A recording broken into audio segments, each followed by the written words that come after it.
Hi friends! Thanks for tuning in. If you like this video, please give it a like, comment below, and take a moment to subscribe to our channel. Mortlach, Saskatchewan is a small village located along the Trans-Canada Highway about 40 kilometers west of Moose Jaw. With a population of just over 100 people, Mortlach is a quiet prairie community surrounded by farmland and open skies. Its location along a major transportation route has helped keep it connected, even as many small towns across the region have seen changes over time. The village was established in the early 1900s during the expansion of the Canadian Pacific Railway. Like many communities in southern Saskatchewan, Mortlach began as a railway siding and service point for nearby farms. Thank you very much. The railway allowed grain and livestock to be shipped efficiently, supporting the early growth of the settlement. The name Mortlach is believed to have Scottish origins, reflecting the heritage of some of the early settlers. As settlement increased in the early 20th century, Mortlach developed into a small but active agricultural center.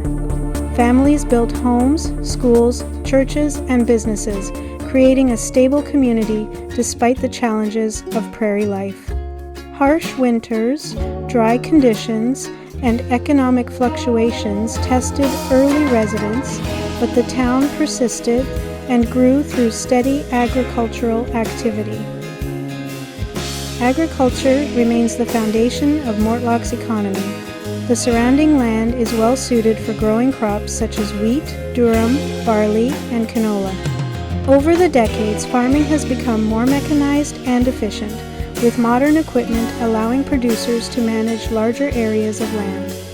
Even with these advancements, the agricultural cycle continues to shape the rhythm of life in the community. Mortlach also has a notable place in Saskatchewan's energy history. In the early 1900s, natural gas was discovered in the area, leading to some of the province's earliest gas development. This discovery provided an additional economic boost and marked the region as an important site in Saskatchewan's early energy industry. Over time, Mortlach has experienced many of the same changes seen across rural Saskatchewan. Population levels have declined, and some local services have been reduced or consolidated into larger nearby centers. Despite these shifts, the village has maintained a strong sense of identity, supported by longtime residents and connections within the surrounding rural area. The landscape around Mortlach is typical of the southern prairie, with gently rolling terrain, cultivated fields, and long open views. Grain bins and farmsteads dot the countryside, while the wide horizon and expansive sky create a sense of space that is characteristic of Saskatchewan. Seasonal changes are especially visible, from the fresh growth of spring to the golden fields of harvest and the stark quiet of winter. Mortlach's position along the Trans-Canada Highway ensures a steady flow of passing traffic, even if only briefly. For those who take a moment to notice, the village represents a piece of the larger prairie story, one shaped by railways, agriculture, and the steady resilience of small communities. Today, Mortlach continues to stand as a small but enduring part of Saskatchewan's landscape. It reflects the persistence of rural life on the prairies, where communities adapt to change while maintaining their connection to the land. For travelers, it offers a straightforward and authentic glimpse into the history and character of the region.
Thanks for watching!